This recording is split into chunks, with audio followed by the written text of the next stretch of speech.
Ernest Hemingway, an American journalist from Illinois and the author of our text, A New Kind of War, was a prolific writer throughout the early 1900s, reporting about the things that are happening on the front lines with first-hand accounts from soldiers.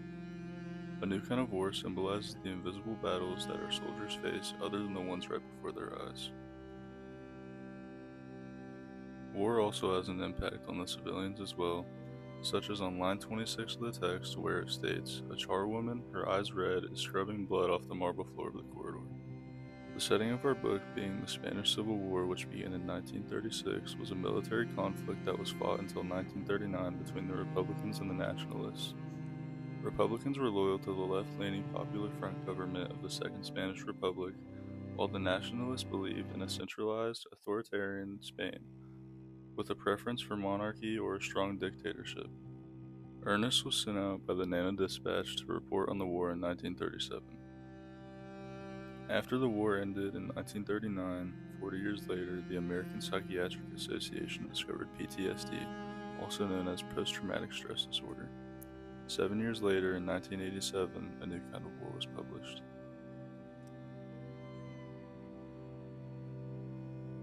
This story really explains how the people who have fought in wars had a strong psychological impact from what they've been through.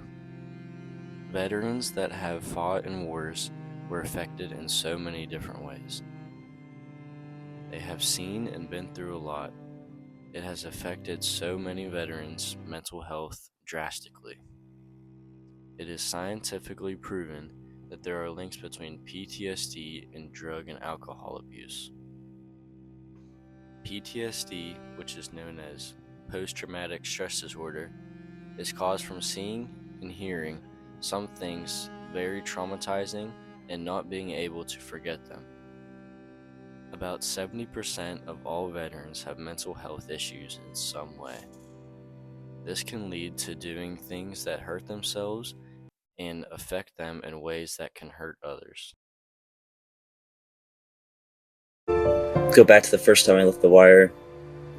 They're in a village doing a patrol. Actually came across a little room that was full of kids, probably between the ages of 3 and 7, about 10 to 15 of them that had all been executed. It was obvious, point blank range.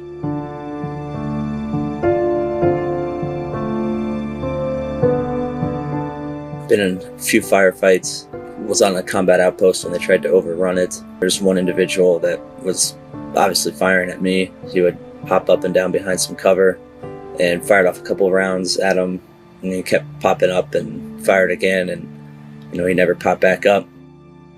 Perhaps most recently on a trip, I was a first responder to a victim of a mortar attack. The individual was missing his left arm, a good portion of his chest. Did what I could. A couple hours later, the individual passed on. So it's things like those that kind of stick with you in your time here. You deal with them the best you can. You try to talk about them. You tell yourself you can handle anything or see anything and you're going to be all right.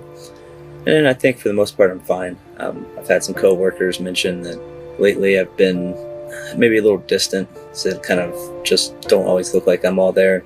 And the stuff is on your mind. It's hard not to think about.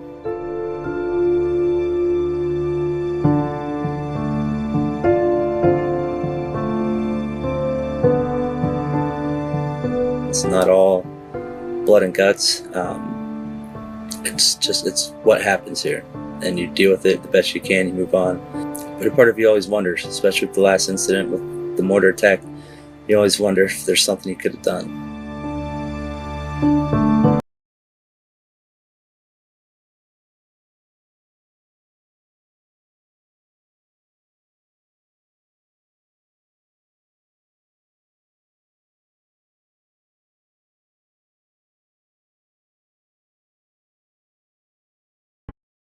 Coupling with mental illness, drug and alcohol abuse is a devastating issue, with many veterans looking to cope with traumatic instances or for some sort of relief from their burdens.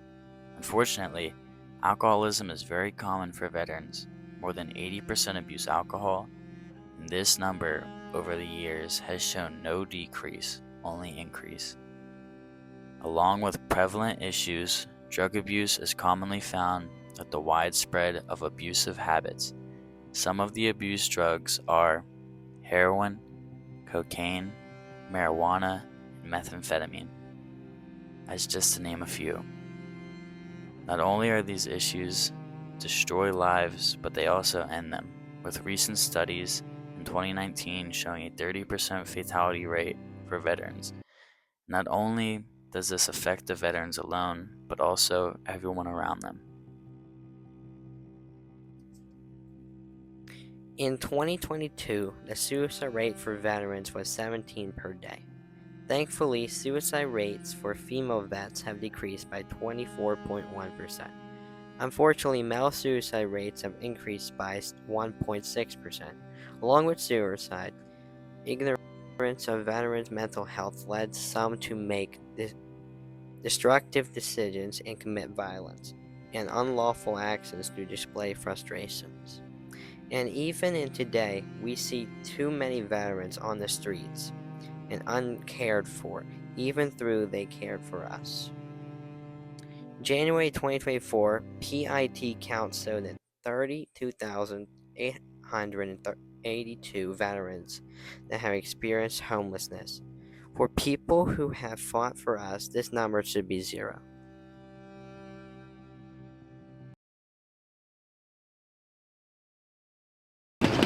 You're sleeping rough in London. Tell me about it. Yeah, about 7 months ago, I had a massive nervous breakdown, and within 6 weeks, my whole life spiraled out of control. My relationship broke down, I lost my job, and then I lost my accommodation. I'm suffering now from PTSD from my time in the Royal Navy, the Royal Marines.